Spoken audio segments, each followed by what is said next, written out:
Hey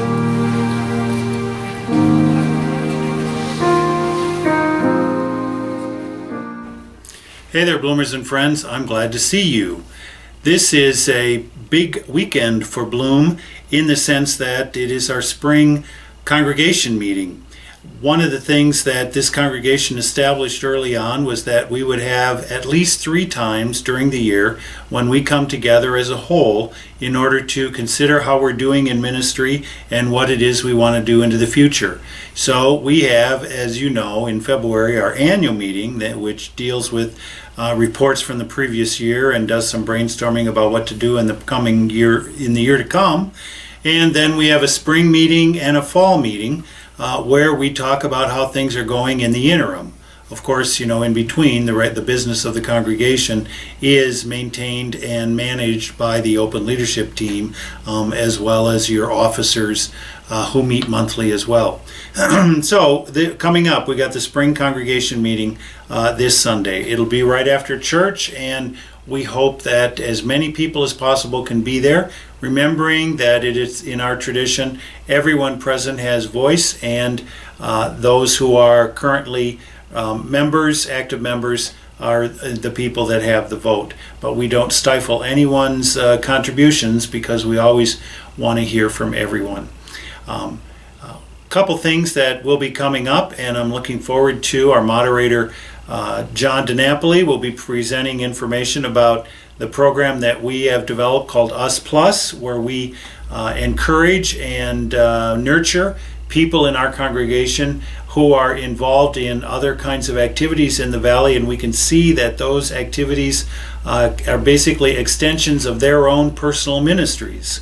So, for example, as Donna Levick-Wessenberg is very active in the Tolerance Education Center, we can be connected with the Tolerance Education Center, with Donna being our liaison, and us considering that a part of our Us Plus ministry as we support the Tolerance Education Center in many ways that we can.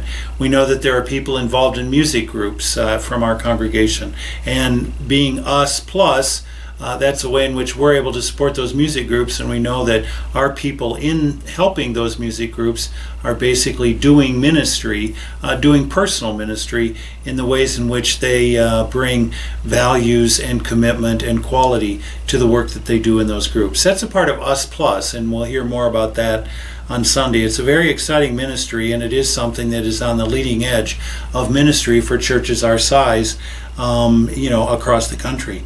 Another aspect is that our Permanence Committee has been meeting, and there will be a report.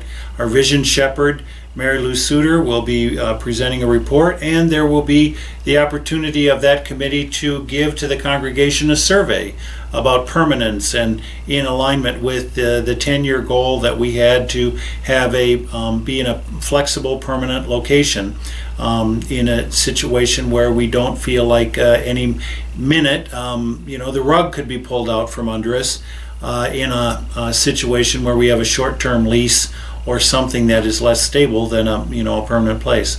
So we have a survey. The committee has a survey that they want to share, and that survey will be available not this week but next week as a PDF link on Bloom Notes for those of you who aren't able to be at the meeting on this Sunday. So we will have that available electronically as well in follow-up. These are just 2 of the very important things that are coming up in the life of this congregation as we continue to grow and mature in our community, and as we work to be the beloved community in our faith with one another. There's lots of good things coming up in Bloom's future. You'll hear about Melodium being a part of Bloom's worship on May 22nd. We'll have more information about that next time, as well as Old Doc Rickenbeck is going to be with us on May 29th, which is Memorial Day weekend. And there's something that I want to say about that, and then I'll close. The Memorial Day weekend is a day in which we remember those who have been a part of military, been our ancestors that lost their lives in conflict, and we remember those on this Memorial Day. It started out as a time to go and when my mother was growing up, it was called Decoration Day, and you went and decorated the graves They started it to try to basically clean up the cemeteries that had the Civil War soldiers in them. It's broadened now to be a broader influence, but it's more than a weekend to begin summer in some parts of the country and to have barbecues and watermelon busts in all the rest of the country. It is meant to be a time when we remember veterans who have provided a sacrifice for us and given the greatest gift they can give. We are going to, at Bloom, want to be remembering the veterans as the people we know. So I'm encouraging people to bring photographs of veterans in your family, veterans who are your loved ones and friends. And we'll have a table out to display them. And let's have this particular Memorial Day be a special time of remembrance and love for the veterans who are personally known to all of us who have gone on before us. So those are things coming up in the future. Bloom is a happening place now. I'm glad to be able to talk to you this time. Hope to see you Sunday. If we can't see you in person, we hope to see you in spirit, if that's possible, as it were. Be with us in spirit, and as always, please keep us in your prayers.